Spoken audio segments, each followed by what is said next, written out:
শুভেচ্ছা। বাঙালিয়ানার প্রদেশের সংবাদে স্বাগত।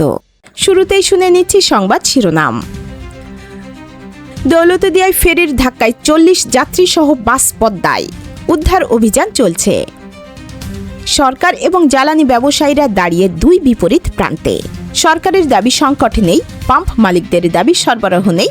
দীর্ঘ সময় লাইনে দাঁড়িয়েও তেল পাচ্ছে না সাধারণ মানুষ। ঈদের ছুটিতে সড়কে 204 মৃত্যু। সরকারি তথ্যে গড়মিল, বিআরটিএ বলছে নিহত 100। এবার অন্যান্য সংবাদের সঙ্গে বিস্তারিত। পুরো মার্চ মাস জুড়ে থাকছে বাঙালিয়ানার বিশেষ আয়োজন রক্তস্নাত মার্চ। দেখতে চোখ রাখুন বাঙালিয়ানায়।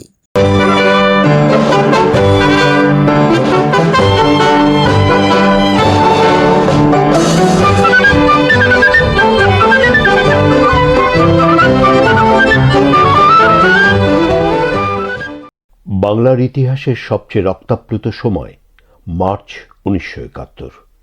একই সঙ্গে এই মার্চই ইতিহাসের স্বর্ণোজ্জ্বল সময়।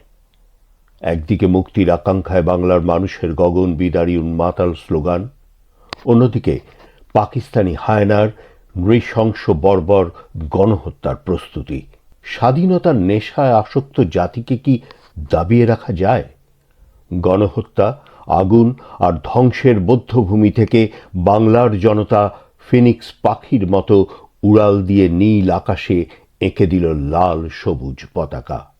মুক্তির আকাঙ্ক্ষায় উদ্বেলিত জনতার সংগ্রামমুখর ঘটনাবহুল 1971-এর মার্চ নিয়ে বাঙালিয়ানার প্রতিদিনের আয়োজন রক্তস্নাত মার্চ।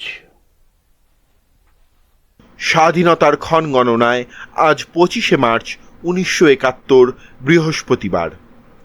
মুজিব ইহাইয়া আলোচনা পণ্ড হয়ে গেছে এ খবর দাবানলের মতো ছড়িয়ে পড়ায় হাজার হাজার মানুষ শেখ মুজিবের ধানমন্ডি 32 নম্বরের বাসভবনের সামনে সারাদিন অবস্থান করে পরবর্তী নির্দেশের অপেক্ষায়। এদিন সকালে শেখ মুজিবুর রহমান প্রশাসন পরিচালনায় জারিকৃত 35 নির্দেশনাবলীতে কিছু সংযোজন বিয়োজন করেন।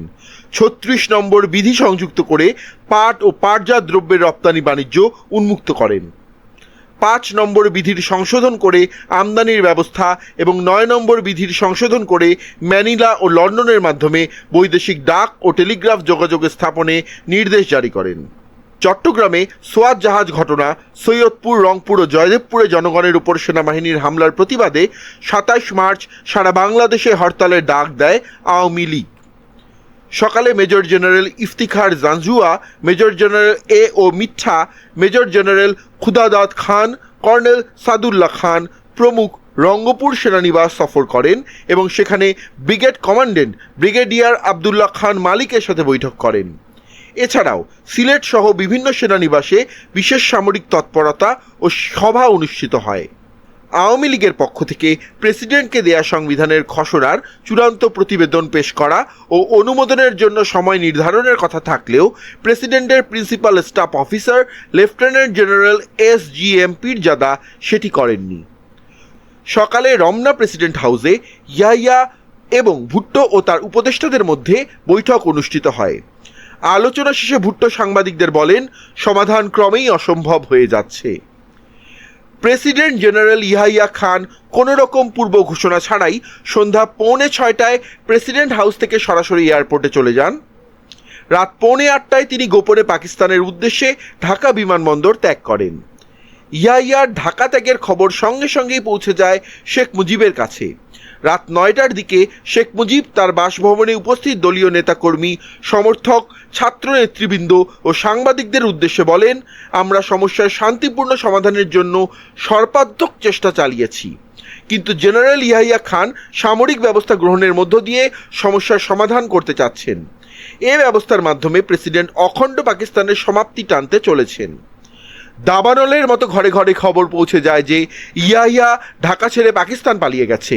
মুহূর্তে মানুষ বুঝে ফেলে কিছু একটা ঘটবে ওই দিনই। তাই রাতেই পথে নেমে আসে ছাত্র জনতা এবং পথে পথে গড়ে তুলে অসংখ্য ব্যারিকেড। এ সময় শেখ মুজিবের নির্দেশে আওয়ামী লীগের শীর্ষ নেতারা আত্মগোপনে চলে যান। রাত 10টার দিকে ঢাকা সেনানিবাস থেকে সেনাবাহিনীর একটি বড় কনভয় যুদ্ধ সাজে শহরের দিকে অগ্রসর হতে থাকে। শহরমুখী সেনাবাহিনীর মেকানিক্যাল কলামটি প্রথম প্রতিরোধের সম্মুখীন হয় ঢাকার ফার্ম গেটে।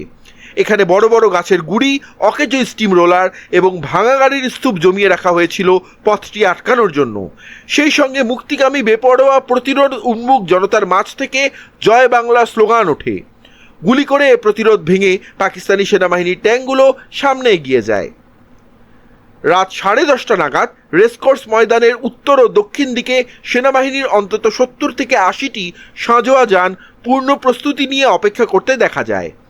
রাত 11:20 মধ্যেই সেনাবাহিনীর সাঁজোয়া যানসমূহ রাজারবাগ পুলিশ লাইন্সের চারিদিকে অবস্থান নিতে শুরু করে। পাক বাহিনীর এ আক্রমণের সংবাদ তাৎক্ষণিকভাবে সারা দেশের জেলা ও সাব ডিভিশন সমূহে পুলিশ বেতার মারফত Base for all station of East Pakistan Police. Keep listening. Watch. We are already under attacked by the Pak Army. Try to save yourself. Over. বার্তা পাঠিয়ে দেওয়া হয়। রাত 11:35 রাজারবাগ পুলিশ লাইন্সে অবস্থানরত পুলিশ সদস্যদের সতর্ক করতে তৎকালীন আইজিপির দেহরক্ষী কনস্টেবল আব্দুল আলী অস্ত্রাগারের পাগলা ঘণ্টা বাজিয়ে সবাইকে একত্রিত করেন। অস্ত্রাগারে কর্তব্যরত সেন্ট্রি রাইফেলের গুলিতে অস্ত্রাগারের তালা ভেঙে নিজেদের মধ্যে অস্ত্র ও গোলাবারুদ বিতরণ করা হয়।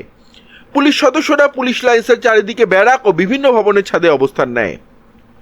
রাত 11:40 পাকিস্তান সেনাবাহিনীর 32 পাঞ্জাব রেজিমেন্টের অধিনায়ক কর্নেল তাজের নেতৃত্বে পাক সেনাদের কনভয় রাজারবাগ পৌঁছে পুলিশ লাইনের মেইন গেটে এসে পৌঁছায়।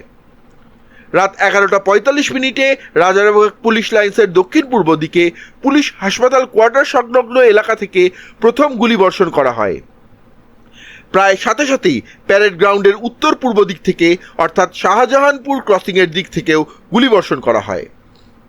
ব্যারাকের ভেতর অবস্থানরত পুলিশ সদস্যরা পাক সেনাদের লক্ষ্য করে গুলিবর্ষণ শুরু করে। একই সময়ে পরিকল্পনা অনুযায়ী পাকিস্তান সেনাবাহিনীর 22তম বেলুচ রেজিমেন্টের সৈন্যরা পিলখানায় ইপিআরে হামলা চালায়। পিলখানায় অবস্থিত বাঙালি সৈন্যরা সব সীমাবদ্ধতার মধ্যেই প্রতিরোধ যুদ্ধ শুরু করে। বাঙালি সৈন্য ও পাকিস্তানি বাহিনীর মধ্যে যুদ্ধ শুরু হয়। পিলখানা ইপিআর ও রাজারবাগ পুলিশ লাইন আক্রমণের সাথে সাথে ঢাকা বিশ্ববিদ্যালয়, শাঁখারি বাজার সহ সমগ্র ঢাকাতেই শুরু হয় প্রচণ্ড আক্রমণ। নির্বিচার হত্যা এবং অগ্নিসংযোগ করতে থাকে বর্বর পাকিস্তান সেনাবাহিনী। শুরু হয় বিশ্বের ইতিহাসের অন্যতম বর্বর, বীভৎস ও বৃহত্তম গণহত্যা।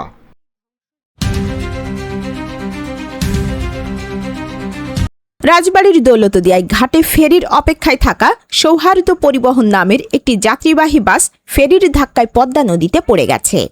25 মার্চ বুধবার বিকেলে 3 নম্বর ঘাটে হাসনা হেনা নামক একটি ইউটিলিটি ফেরি পন্টুনের সজোরে ধাক্কা দিলে এই দুর্ঘটনা ঘটে।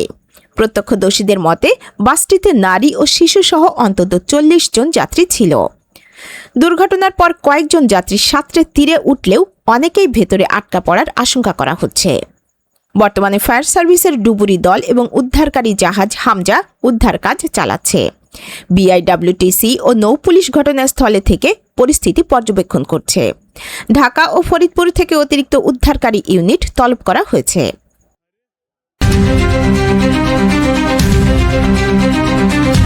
রাজধানীতে জ্বালানি তেলের সংকট নিয়ে সরকার ও ব্যবসায়ীদের বক্তব্য অপরিবর্তিত থাকলেও এর খেসারত দিতে হচ্ছে সাধারণ মানুষকে।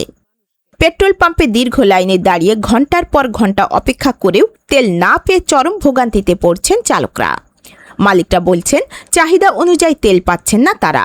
বিপরীতে সরকার থেকে বলা হচ্ছে তেল যথেষ্ট আছে, কিন্তু ঈদের আগে থেকে শুরু হওয়া এই সংকটের কোনো সমাধান এখন পর্যন্ত হয়নি। এদিকে বাংলাদেশ পেট্রোলিয়াম কর্পোরেশনের একটি সূত্র বাঙালিয়ানাকে জানিয়েছে তেল বিশেষত পেট্রোল অকটেনের সরবরাহ রয়েছে নিয়মিতই। উত্তরাঞ্চলের তেল সরবরাহের প্রধান ডিপো পার্বতীপুরের একটি সূত্র এই বিষয়টি নিশ্চিত করেছে। তবে সূত্রের দাবি এই সংকটের পেছনে রয়েছে সরকার ও বিপিসিকে ব্ল্যাকমেইলিংয়ের অপচেষ্টা। পাম্প মালিকরা এতদিন বাকিতে তেল পেয়ে এসেছেন। সরকারকে বর্ধিত মূল্যে জ্বালানি কিনতে হওয়ায় তাদের উপরে বাকি পরিশোধের চাপ তৈরি হয়েছে, কিন্তু ব্যবসায়ীরা এখনই বকেয়া শোধে আগ্রহী নন। ইরান যুদ্ধকে কেন্দ্র করে আতঙ্কে অতিরিক্ত তেল কেনার প্রবণতা বাড়ায় গত 6 মার্চ রেশনিং চালু করা হয়।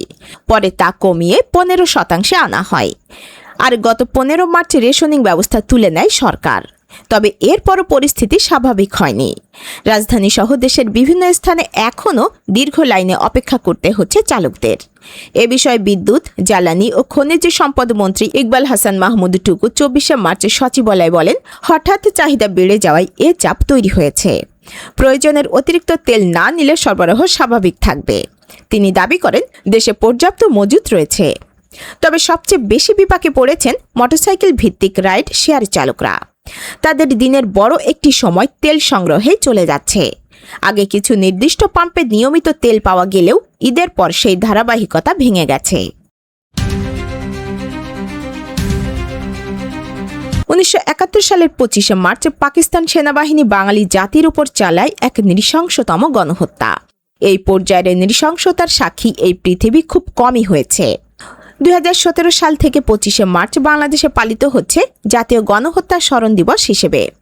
দিবসটিকে নিয়ে বাঙালিয়ানার বিশেষ প্রতিবেদন দেখতে ক্লিক করুন আই বাটনে।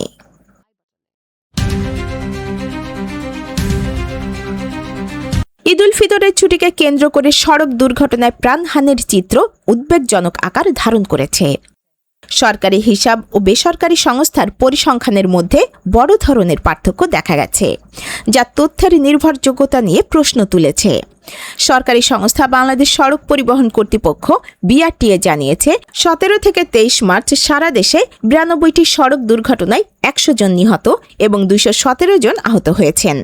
তবে বেসরকারি সংস্থা রোড সেফটি ফাউন্ডেশনের প্রাথমিক হিসাবে একই সময় 268টি দুর্ঘটনায় নিহত হয়েছেন অন্তত 204 জন এবং আহত হয়েছেন 6 শতাধিক মানুষ। সরকারি তথ্যে অনেক দুর্ঘটনা অন্তর্ভুক্ত হয়নি।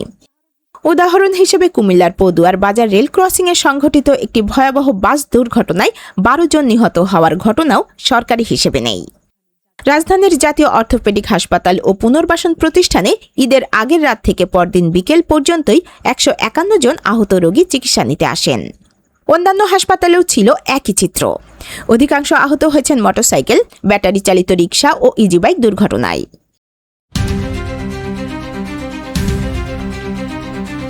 যুক্তরাষ্ট্রের বিমানবাহী রণতরী ইউএসএস আব্রাহাম লিঙ্কন নিশানা করে উপকূলীয় অঞ্চল থেকে ক্রুজ ক্ষেপণাস্ত্র ছোড়ার দাবি করেছে ইরান। দেশটির সেনাবাহিনী ও রাষ্ট্রীয় সংবাদ মাধ্যম ইরনা 25শে মার্চ বুধবার এই অভিযানের কথা নিশ্চিত করেছে।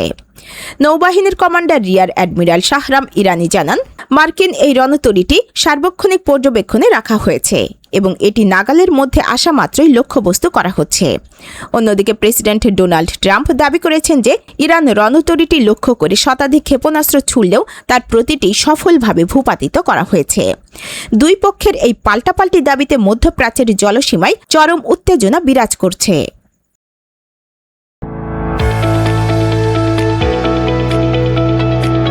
এবার শুনে নিচ্ছি বাঙালিয়ানা বাণিজ্য সংবাদ।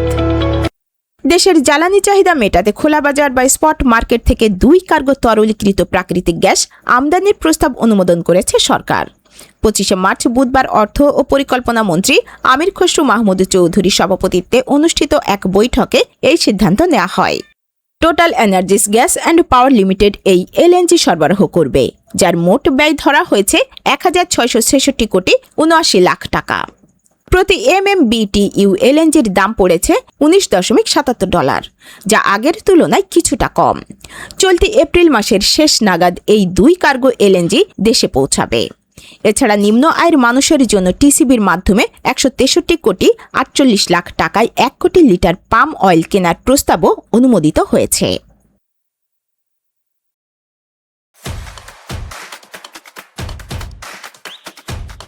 এবার শুনে নিচ্ছি বাঙালিয়ানা ক্রীড়া সংবাদ। 2026 বিশ্বকাপে 15 জুন লস অ্যাঞ্জেলসে ইরানের মুখোমুখি হওয়ার কথা নিউজিল্যান্ডের। তবে বর্তমান যুদ্ধাবস্থায় নিরাপত্তার শঙ্কায় ইরান তাদের ম্যাচগুলো যুক্তরাষ্ট্র থেকে মেক্সিকোতে সরিয়ে নেওয়ার দাবি জানিয়েছে। এই পরিস্থিতিতে নিউজিল্যান্ডের ফুটবলাররা জানিয়েছে, ফিফা ভেন্যু পরিবর্তন করলে তাদের কোনো আপত্তি নেই। কিউই মিডফিল্ডার রায়ান টমাস বলেন, মাঠের লড়াইয়ে উত্তীর্ণ ইরানকে মোকাবিলা করতে তারা মেক্সিকো বা কানাডায় যেতেও প্রস্তুত। মার্কিন প্রেসিডেন্ট ট্রাম্প ইরানি খেলোয়াড়দের নিরাপত্তা নিয়ে শঙ্কা প্রকাশ করলেও ইরান ফুটবল ফেডারেশন বিশ্বকাপ বয়কট না করার সিদ্ধান্তে অটল। ফিফা এখনও চূড়ান্ত সিদ্ধান্ত না জানালেও নিউজিল্যান্ড তাদের প্রস্তুতিতে অনড় রয়েছে। বাঙালিয়ানার প্রদেশের সংবাদ শেষ হলো। ধন্যবাদ।